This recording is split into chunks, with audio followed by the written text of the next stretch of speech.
Hola, ¿qué tal? Feliz 2022. Es un gusto poder compartir con ustedes el primer programa de este año que desde ya le auguramos muchos éxitos y la realización de sus metas. ¿Cómo estás, Julio? Excelente inicio laboral del 2022. Un gusto compartir contigo. Muchas gracias, Sandy. Igualmente, mi mejor deseo para que sea un año de éxitos y bendiciones para ti, para toda tu familia. Gracias. Y por supuesto, para usted que nos sigue, el mejor de los años, el 2022, el verdadero año en el cual usted va a lograr sus metas, sus propósitos y sus deseos. Tiene que creerlo acá, en su mente y en su corazón. Bienvenido a este su programa A la Medida. Así es, Julio. Vamos a iniciar entonces con nuestros primeros análisis del año y sin duda alguna el año se vio marcado también por una serie de situaciones que se reportaron. Siguen los conflictos en Nahualá, en Santa Catarina y Ixtahuacán. Ayer, por cierto, fue noticia Nahualá. Terrible. Y vamos a analizar entonces esta situación. ¿Te parece? Me parece muy bien, Sandy. Veamos este contexto porque temporalmente la PNC y el Ejército de Guatemala se retiran prudentemente al menos del municipio de Nahualá. Ya veremos por qué.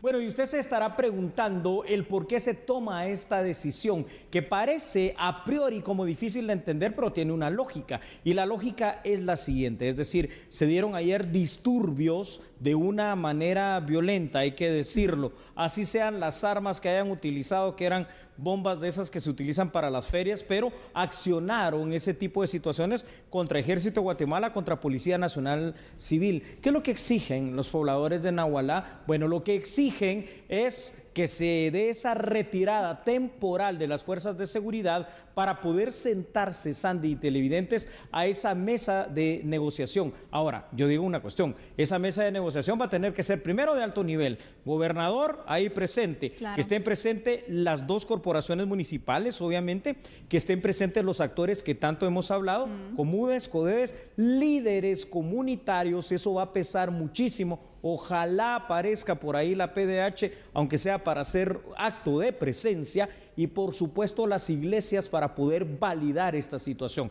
Parte política, pero después va a haber una parte de seguridad, y esa parte de seguridad será seguramente el retorno de la presencia para el control territorial de PNC y de Ejército, así que temporalmente me parece prudente la medida. Sí, Julio, mira, lo que a mí la verdad me genera un poco de duda es lo que originó este enfrentamiento, porque hay que mencionar algo, no es todo Nahualá el que está con esta solicitud, es una aldea de Nahualá que ayer, pues, algunos de sus pobladores, porque tampoco vamos a generalizar, algunos de sus pobladores se molestaron.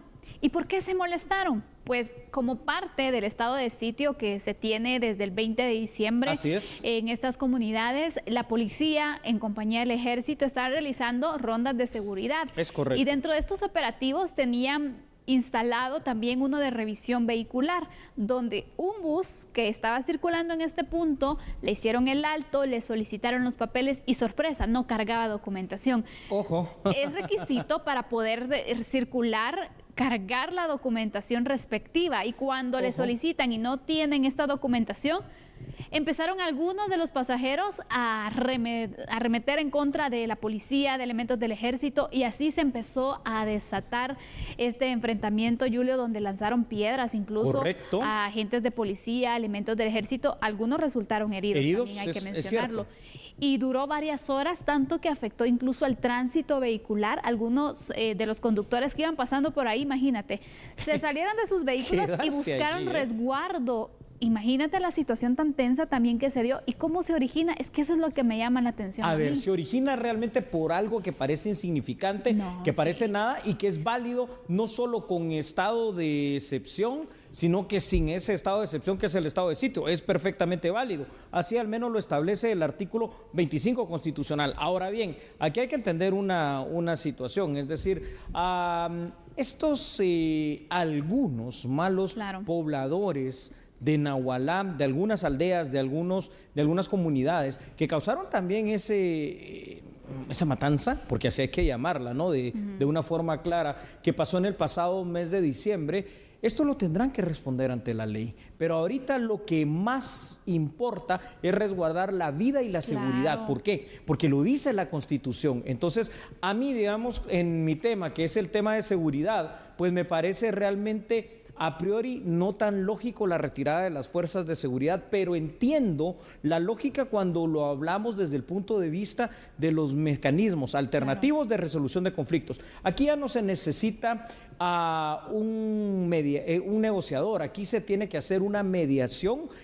Número 1, compromisos claros, compromisos en blanco y negro, compromisos firmados. Claro. Después de eso, presencia nuevamente del Estado y posteriormente, Sandy, empezar a construir algo que aquí no existe en esas dos comunidades, en esos dos municipios, una cultura de paz, porque evidentemente no ha llegado en 162 años.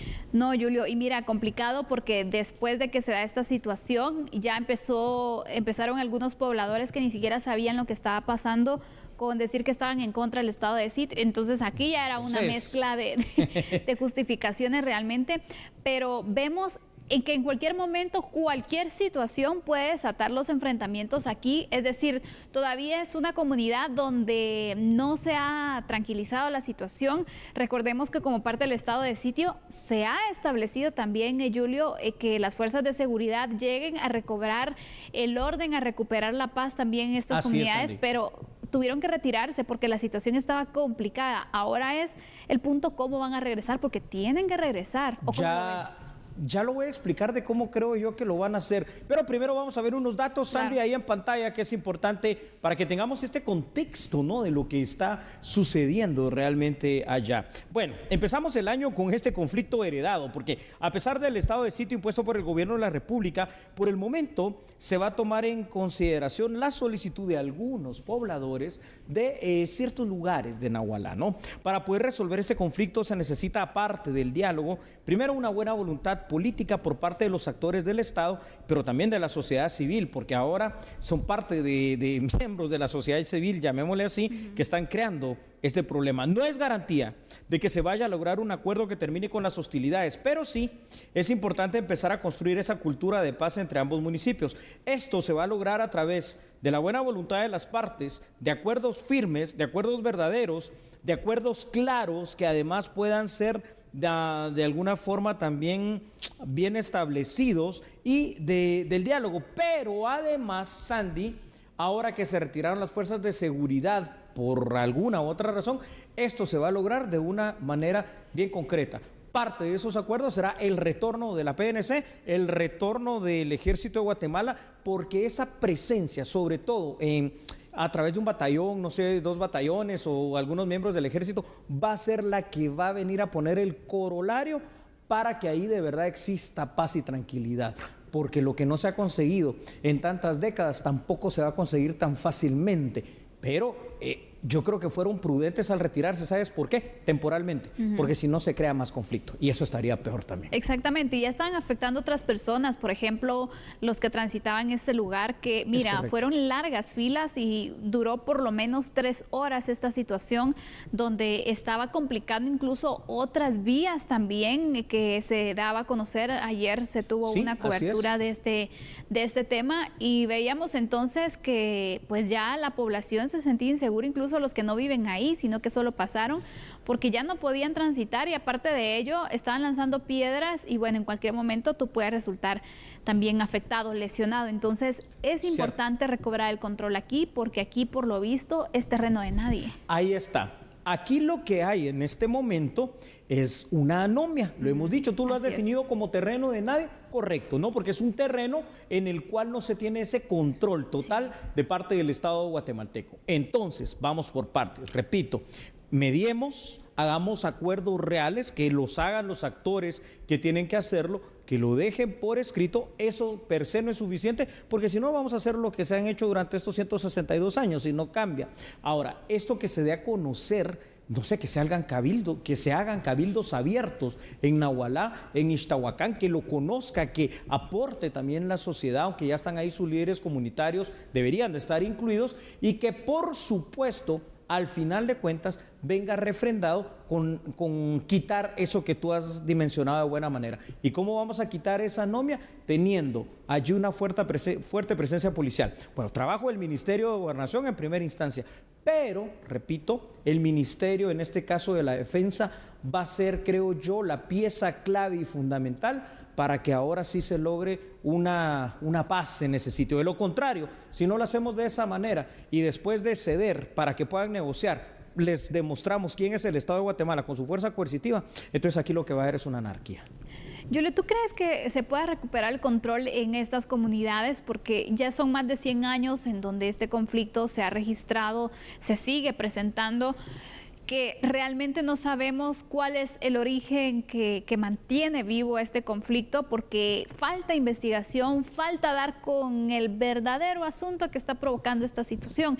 ¿Crees que se va a tener algún tipo de solución si se sigue actuando de esta forma? No va a ser fácil, pero sí se va a lograr si primero en la parte política se consensúa, si segundo se llenan los acuerdos y tercero después se cumple la ley. ¿Y cuál es la ley? Que aquí se respeta la ley precisamente, y eso significa PNC y Ejército juntos, y ahí sí, que bueno, que vaya a la cárcel quien tenga que ir por lo que deba de pagar. Vamos con otros datos que son importantes para darle contexto siempre a nuestro tema. Bien lo decías tú, que son más de 160 años sin poder resolverse. Este conflicto que inició, en teoría, al menos por un tema limítrofe, hoy por hoy la excusa es el tema del manejo del agua, pero son excusas porque aquí hay otro tipo de intereses y esos intereses tienen que saberse. Además, Andy, tiene que verse quiénes tienen esas armas, por qué las tienen, para qué las quieren, y hay que quitarlas y decomisarlas, pero eso será una segunda etapa. Creo que hoy por hoy cumplir temporalmente con la condición impuesta por algunos pobladores de Nahualá puede de alguna manera servir, simplemente servir para encontrar el camino, por lo menos en este momento, si no a la resolución definitiva y a la paz total, porque eso va a costar construirlo, sí a un cese al fuego, sí a un cese a hostilidades, porque es que, Sandy, lo que estamos viendo allí son comunidades que están dispuestas literalmente a enfrentarse con quien sea, y con quien sea, te repito, así sea el Estado de Guatemala a través de sus fuerzas de seguridad. Ayer, ¿por qué no era prudente actuar de otra manera? Tú también lo perfilaste de buena forma. Es que había demasiada gente allí presente, pobladores y los que estaban pasando en la carretera que literalmente quedaron varados. ¿Se podía haber actuado de otra forma? Creo que lanzar los gases lacrimógenos estuvo bien. Lo que ya no podemos permitir es que se siga pasando por la autoridad de la Policía Nacional Civil, del Ejército y del Estado de Guatemala. Eso ya no. Pero primero logremos la paz, o al menos logremos el consenso. Hemos visto, Julio, que en otras ocasiones se ha intentado establecer un diálogos que han fracasado. ¿A qué crees que se debe el fracaso de esos diálogos y en qué se debería de cambiar para finalmente lograr una ruta a seguir? Esa pregunta es toral, porque esto se ha hecho por mucho tiempo. ¿Y por qué no se ha logrado ese éxito? Número uno, creo que no han estado involucrados todos los actores de la vida social y política de estas comunidades que tienen que estar. Pero recordemos una situación, y esto a veces no lo queremos ver. Guatemala es un país multilingüe, Guatemala es un país multiétnico con muchas creencias. Aquí estamos hablando de un lugar específicamente de un altísimo porcentaje de población maya hablante y maya descendiente. Quiere decir que tenemos que respetar también sus procesos, sus creencias, su cosmovisión y entender esa parte. Por eso los actores comunitarios van a ser sumamente fundamentales. ¿Por qué? Porque estos líderes pueden ser buenos o malos. Por el momento han sido malos muchos de ellos, porque si no el conflicto no existiera. Ahora bien, otra de la cosa fundamental, y con esto voy finalizando al menos la parte del análisis que me corresponde, es que también en esa negociación hay que saber quiénes son esos malos líderes para ponerlos donde corresponde, y donde corresponde es tras las rejas, porque lo que están haciendo tampoco es válido, no va contra la ley. Así es, sigue la tensión en Nahualá. Ayer se da esta situación, la población nuevamente vive ese miedo de estar ante esta situación y esperamos que se logre un diálogo que sea efectivo, sí, para que de esta manera también se implementen las acciones necesarias que inicien con esa búsqueda de paz que la población tanto necesita y también tanto merece, Julio. Te digo algo, ya sería un gran logro, Sandy, por lo menos lograr un alto al fuego. Aquí firmamos los acuerdos de paz y lo hablamos el año anterior, no hemos logrado la paz, el alto al fuego en teoría. Entonces ya con que se logre eso va a ser importante. Así es. Y ahora sí, el poder coercitivo del Estado. ¿Le damos finalización a este primer tema? Por supuesto, Julio, pero Excelente. cuando regresemos vamos a hablar sobre políticas migratorias. Vaya. ¿Deben o no deben cambiar? Lo analizamos. Para empezar, analicemos si existen o no políticas. No cambie, nosotros somos en el 2022 a la medida.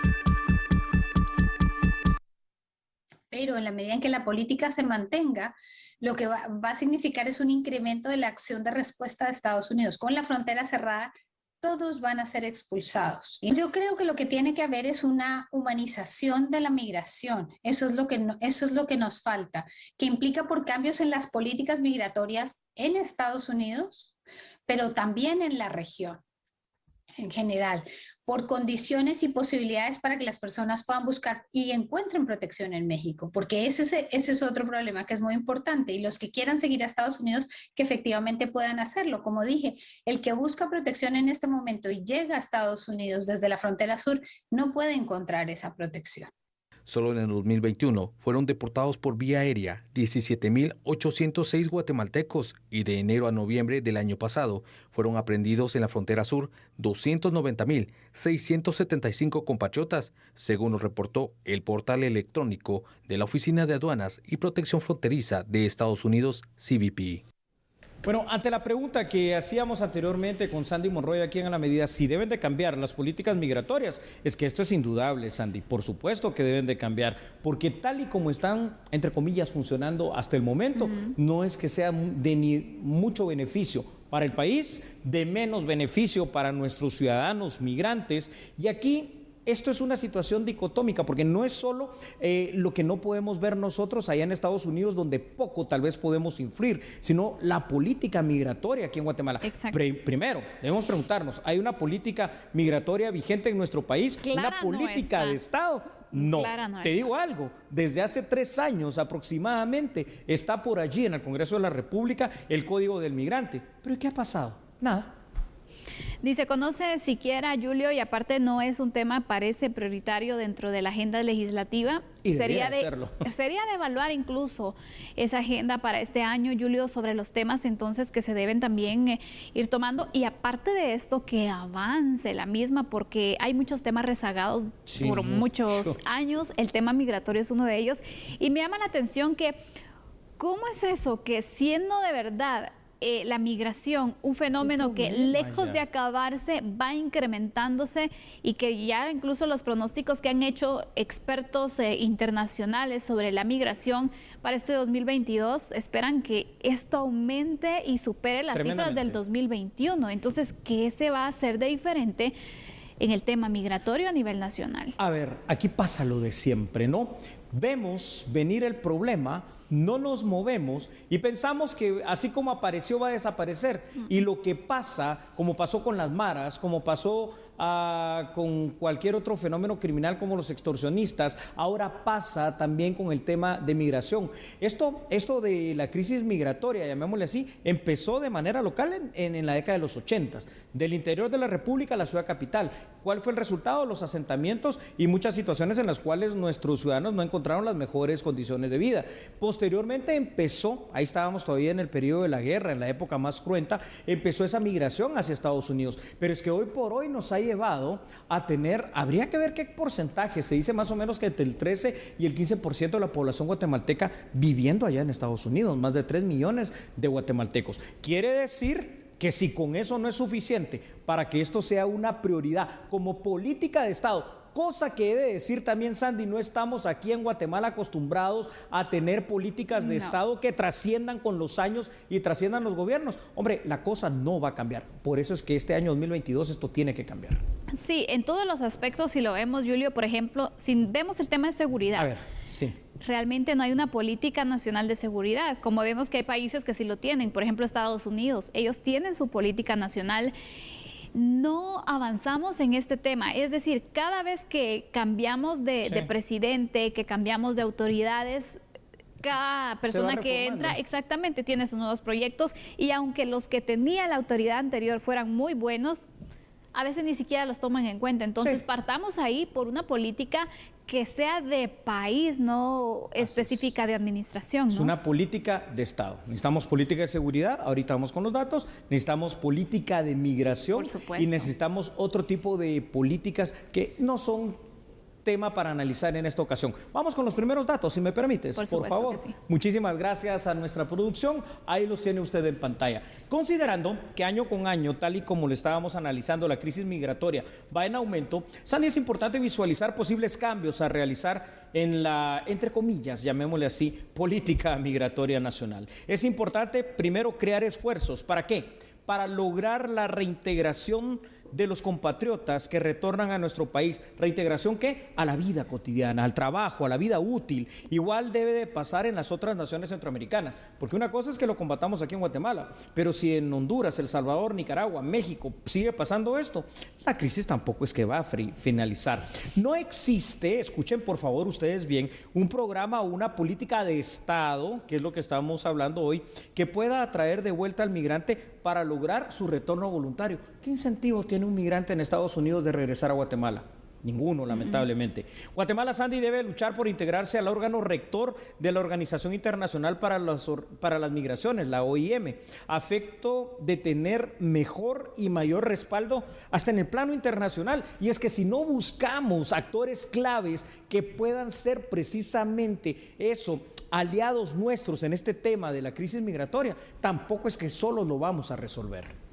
No, definitivamente no, Julio. Y la verdad es de que no sé qué se está esperando para poder tratar este tema. Sabemos que la migración debería de ser una de las prioridades también de nuestro país, Julio, porque mientras descuidamos las situaciones, descuidamos entonces que no damos las condiciones para que la población se quede, va a aumentar la migración. Aparte de ello, sabemos todos los peligros que existen, pero que en ocasiones o en muchas ocasiones, ¿cómo le vas a decir a un guatemalteco entonces que no lo haga si al final prefiere arriesgarse, sabiendo también muchos de los riesgos que implica migrar ilegalmente, porque esa es la mayor cantidad entonces de migración que se tiene, la migración irregular? Así es. Pero también no se hace nada en cuanto a mejorar las condiciones, o no se hace mucho por mejorar las condiciones para que el país sea un lugar donde tú elijas quedarte, donde tú veas que de verdad tienes un futuro, ves futuro en otros países, en Estados Unidos, por ejemplo. En otros países pueden haber listas de deseos de cosas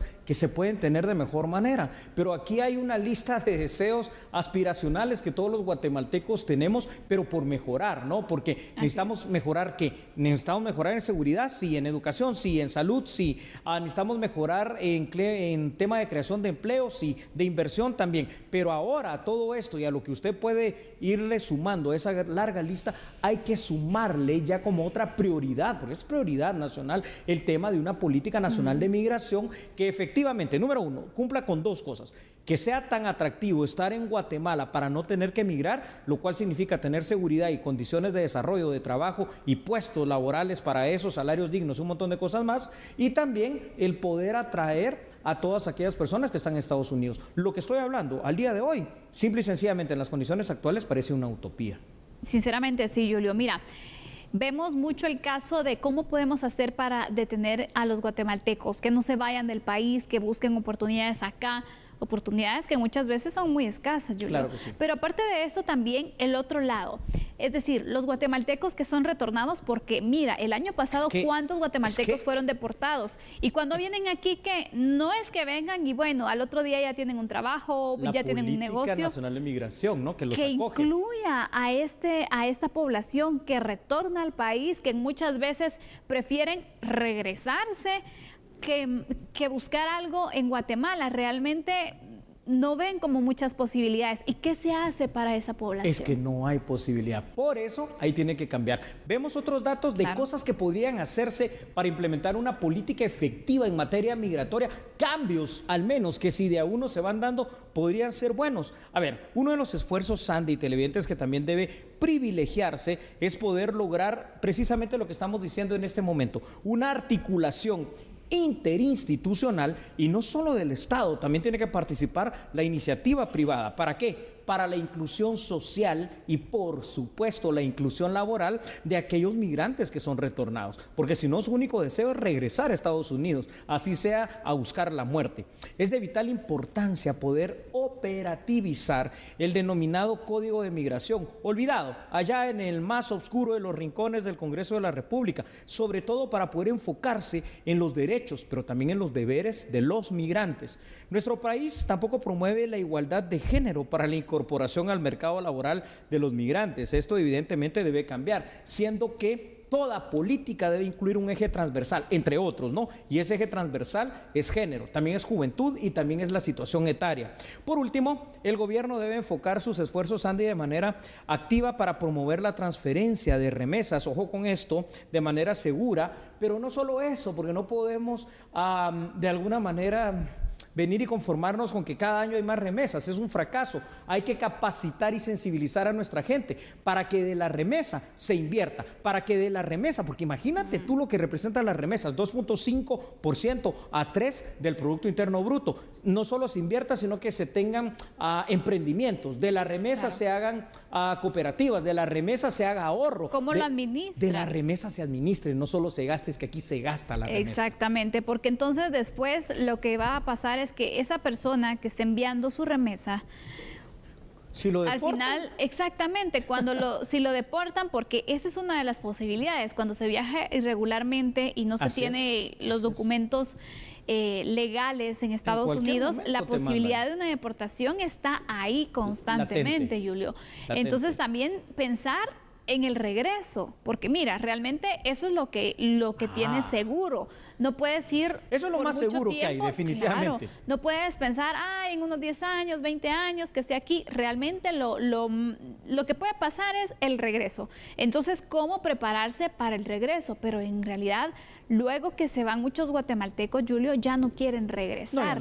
Ya las familias se desintegran, ya mejor mando a traer a mis hijos, mando a traer a mi esposa, a mi esposo, porque ya no existe interés de regresar al país. ¿Por qué? Porque ven un futuro mejor y eso es lo que le quieren dar a sus familias. Ahí está la situación. La remesa hoy por hoy, aunque para cuestiones macroeconómicas significa, un crecimiento económico, realmente significa una vergüenza en función de que eso se produce en otro país, porque no se puede producir aquí. Entonces, debemos de cambiar también ese chip mental del guatemalteco, pensar en el ahorro, pensar en la inversión, pensar en un gasto, sí, pero inteligente. ¿Por qué? Porque la remesa hoy por hoy, que es tanta, en millardos de quetzales, no se le está sacando el provecho porque la gente no lo está invirtiendo de una manera correcta. ¿Cómo lo puedes invertir de manera correcta? Hasta construyendo un bien inmueble, comprando un terreno, haciendo algo que de pronto te lo ponga a producir y que te dé ese valor agregado, ahorrándolo a plazo fijo,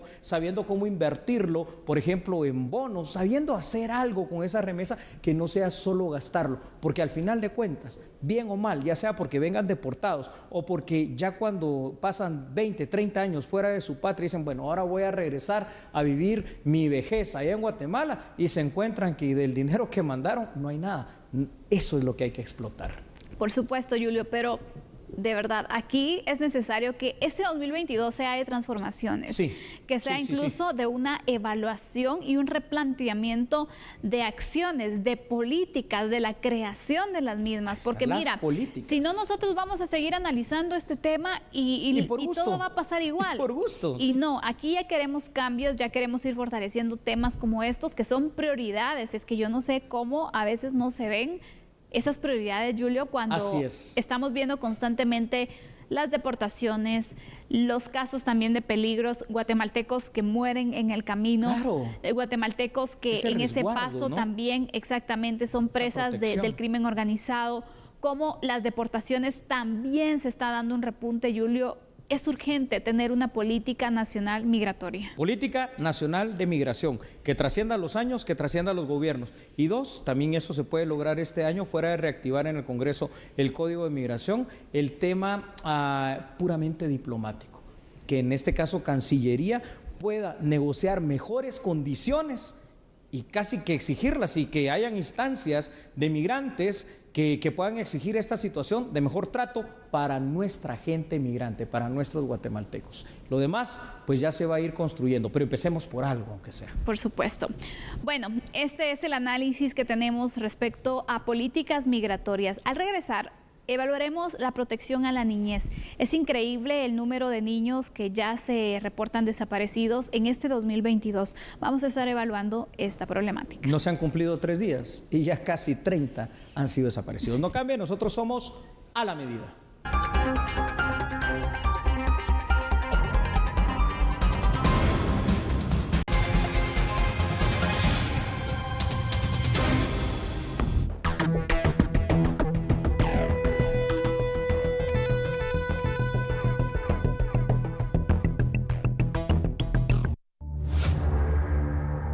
En los primeros días del 2022 ya se reporta la desaparición de 29 menores, esto según el sistema de alertas Alba Kenneth. La primera desaparición se reportó la madrugada del 1 de enero, tratándose de Mirna Araceli Chiroy Gómez, de 17 años, en el barrio Santiago Cubulco, en Baja Verapaz. Y la más reciente es la de un menor de 2 años que desapareció en San Antonio La Paz, El Progreso, el cual responde al nombre de Ángelo López Yuman.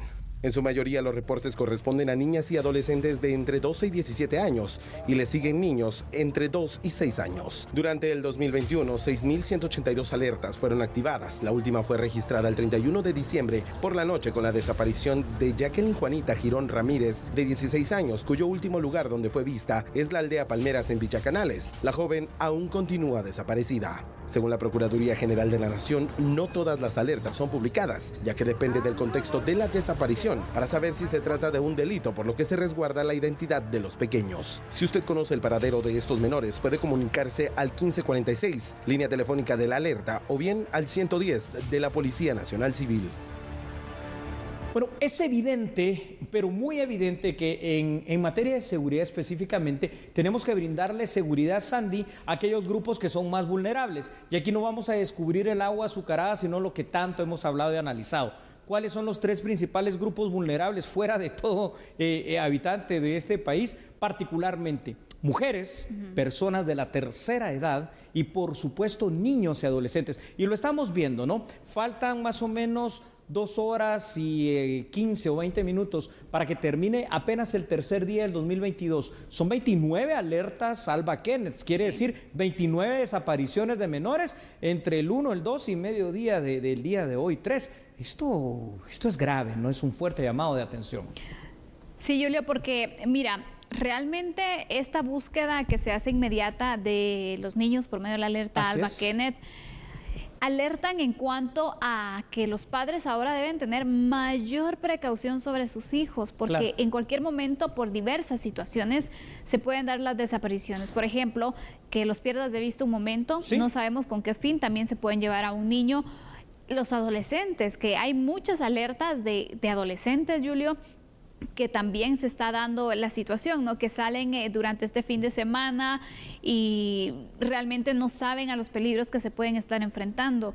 Mira, ayer, por ejemplo, se daba el caso de la ubicación de un menor de edad que fue reportado, imagínate, el 30 de diciembre, Y ayer lo localizan sin vida. Entonces, es que esa es la situación. Vemos el peligro al que se están enfrentando, Julio. Aquí hay varias causas, ¿verdad, Sandy? Que causan esta, valga la redundancia, que provocan, pues, para no repetir esta situación. Número uno, el hecho de que puede ser cualquier estrato del crimen organizado, particularmente las pandillas con jóvenes que se involucran o que quieren que se involucren, ellos se niegan o quieren salirse o algo pasa y entonces responden con su vida y obviamente primero con la desaparición, pues el caso lamentable. También está el tema de la trata de personas, porque ahora niños y adolescentes pueden ser utilizados particularmente para eso, desde adopciones ilegales, si son muy pequeños, hasta para cualquier tema de trata que puede ser la misma prostitución. En el tema de las señoritas, recordemos que en este tema de desapariciones de niños y adolescentes, el gran porcentaje se lo llevan niñas y adolescentes, es decir, el género femenino. Entonces, esto nos tiene que causar también cierto estupor. Si lo estamos analizando hoy, que apenas es 3 de enero, esperemos de verdad que haya algo en materia de seguridad que haga que esta situación se revierta. Y te digo algo, 29 reportados por alerta Alba Kenneth. ¿Cuántos realmente habrán? Miren, es importante también, exacto, Julio, porque es importante hacer el reporte inmediato porque también ayuda y alerta a las autoridades para la búsqueda, también se comparte la información, sabemos que redes sociales se ha prestado mucho para poder compartir estas alertas y poder ayudar también en la ubicación de estos menores de edad, pero algunos padres de familia o no conocen o de verdad no confían en el sistema y hemos visto que ha dado resultados pues bastante efectivos, ¿no? Entonces también es importante y hacemos el llamado que si usted no sabe dónde está su hijo, su hija y quiere ayuda para la ubicación, lo puede reportar inmediatamente porque las horas cuando se desaparece alguien, las horas, los minutos son vitales también para poderlo ubicar con vida, Julio. Así es, Sandy. Vamos entonces con unos primeros datos para seguir dando contexto a nuestro tema tan tremendo, ¿no? En Guatemala, ya dijimos, los grupos vulnerables, y aquí lo vemos una vez más, tercera edad, mujeres, niños y adolescentes. Dramático es analizar en esta noche que durante el 2021, es decir, el año que recién finalizó, se activaron, escuchen ustedes, televidentes y Sandy, más de 6,000 alertas Alba Kenneth. Esto es demasiado, considerando que debe existir una cifra negra que por supuesto no reportan ninguna desaparición y seguramente existieron, no saben cómo denunciar.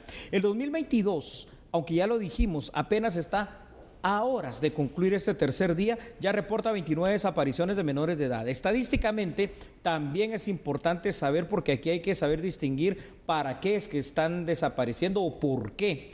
La mayor cantidad de menores desaparecidos pertenecen al género femenino y esto es una situación lamentable, pero lamentable es que no se pueda cumplir con lo que está establecido en nuestra Constitución, garantizar la vida, la justicia, la seguridad del guatemalteco y sobre todo de estos grupos vulnerables, hoy referidos a niños y adolescentes. Y aquí, si me permites, hago otro llamado, es decir, se necesita una política de Estado para tratar el tema de niños y de adolescentes y de jóvenes. Se necesita una política, pero una política que trascienda precisamente en actividades, en acciones, en programas, en planes, en proyectos y en prevención de este fenómeno que es un fenómeno criminal.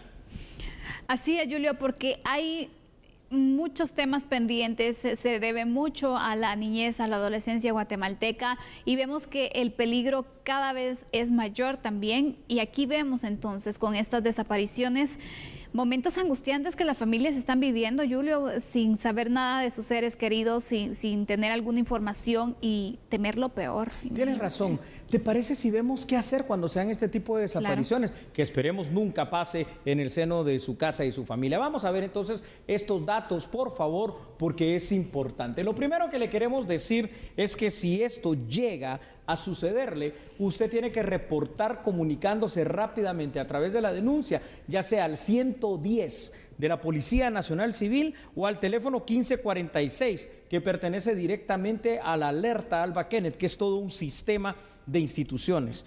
A ver, esta situación debe cambiar. En primer lugar, para poder cumplir con la obligación de que haya seguridad para todos los ciudadanos guatemaltecos. Ahora, si bien es cierto, Sandy, no todas las desapariciones de menores son denunciadas, también es cierto otra cosa. Muchas de estas se resuelven y se resuelven de una manera feliz, es decir, aparecen, pero también aquí viene la otra parte.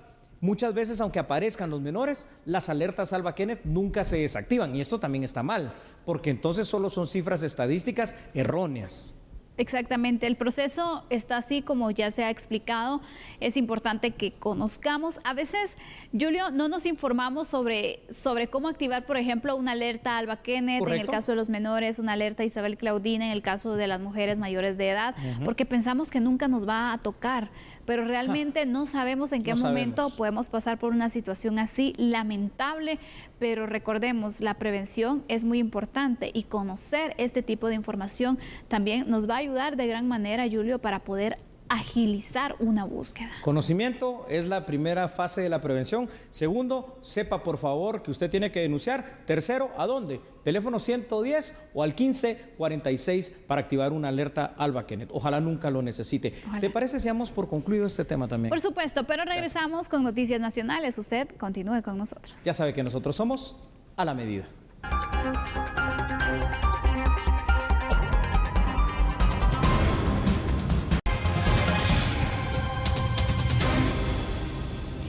Y bueno, en enero de este año se reactivan varios casos de mayor riesgo, como por ejemplo el de la línea.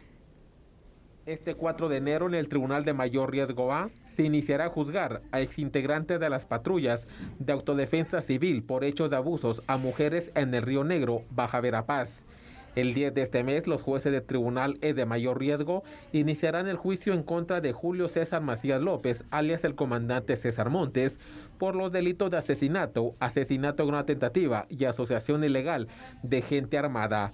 Según la acusación del Ministerio Público, el procesado, alias el comandante César Montes, ordenó que integrantes del Ejército de Guatemala fueran emboscados el 3 de septiembre del 2019 en la aldea Semoy 2, el Estor Izabal. En el hecho, 3 elementos castrenses fallecieron. El martes 11, la jueza de mayor riesgo, Silvia de León, tiene agendado iniciar a discutir la investigación de la Fiscalía contra la Corrupción y resolver si los procesados del caso Libramiento Chimaltenango deben o no enfrentar un juicio por un supuesto fraude de más de 500 millones de quetzales con la concesión y construcción del proyecto carretero. Y finalmente, el 17 de este mes, en el Tribunal de Mayor Riesgo B, se iniciará a juzgar al exbinomio presidencial Otto Pérez Molina y Roxana Valdetti como los líderes de una agrupación delictiva que defraudó al Estado de Guatemala con 28 millones de quetzales en el caso La Línea. Según autoridades del Hospital Roosevelt, hay incremento de personas que están consultando simple y sencillamente por lo que se esperaba, problemas respiratorios. Vea por favor la nota a continuación.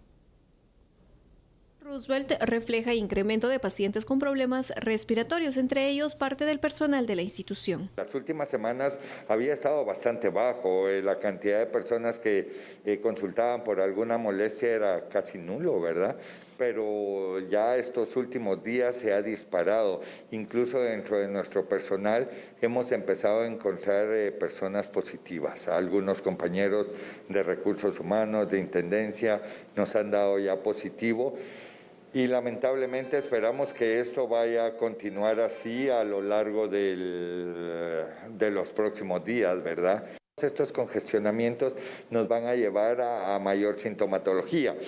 No quiere decir que todo vaya a ser SARS-CoV, ¿verdad? Estamos hablando de que es una época de fin de año, hay cambios climáticos marcados y esto pueda llevarnos a mayor incidencia de virus estacionales como un rinovirus, un adenovirus, influenzas o algunos otros tipos de coronavirus sin ser SARS-CoV, ¿verdad? Entonces es muy importante que toda aquella persona que tenga, por mínima molestia que tenga, consulte y podamos identificar cuál es el agente que le está causando las molestias. El último dato del Hospital Roosevelt refiere que 6 adultos y 3 niños con COVID-19 están internados. De ellos, 2 de los pequeños están en estado grave. Tuvimos 3 casos de COVID, 2 graves, 2 niños están con COVID en respirador aquí. Uno de los niños que está grave llegó al hospital producto de un accidente de tránsito y el otro propiamente por la neumonía que causa el COVID-19. Y en el Hospital General San Juan de Dios se ha reportado un aumento de casos de COVID-19. A un 6.7% aumentaron los casos positivos de COVID-19 en el Hospital General San Juan de Dios durante las fiestas de fin de año. En la semana entre Navidad y Año Nuevo se realizaron 3.040 pruebas, de las cuales arrojaron 204 casos positivos. Durante Navidad se reportó el ingreso de 6 pacientes positivos al nuevo coronavirus, mientras que en Año Nuevo ingresaron 9. Sí, en realidad se está viendo ya el aumento. Hemos notado que más personas están asistiendo a nuestras áreas de admisión, de área de terapia de CAPERE, mostrando síntomas respiratorios. Es más, hemos tenido afluencia de familias completas mostrando ya cuadros respiratorios que posiblemente nos lleve a un aumento de casos nuevamente. ¿Estas personas que ustedes indican van directamente ya positivas o primero se realizan la prueba?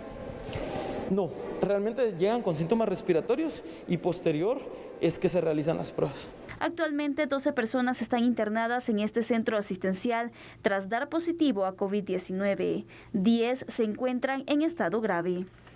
Señoras y señores, de esta forma, increíble, pero cierto, no solo arribamos al 2022, sino que al fin de esta primera edición, precisamente de este año completamente en vivo. Aquí lo esperamos. Muchísimas noches y le deseamos lo mejor. Gracias por su sintonía. Así es, Julio, buenas noches. Recuerde que mañana lo esperamos en punto de las 9 de la noche y también les recordamos, cuídese, el COVID-19 sigue entre nosotros, así que es momento de asumir la responsabilidad. Feliz noche. Chao.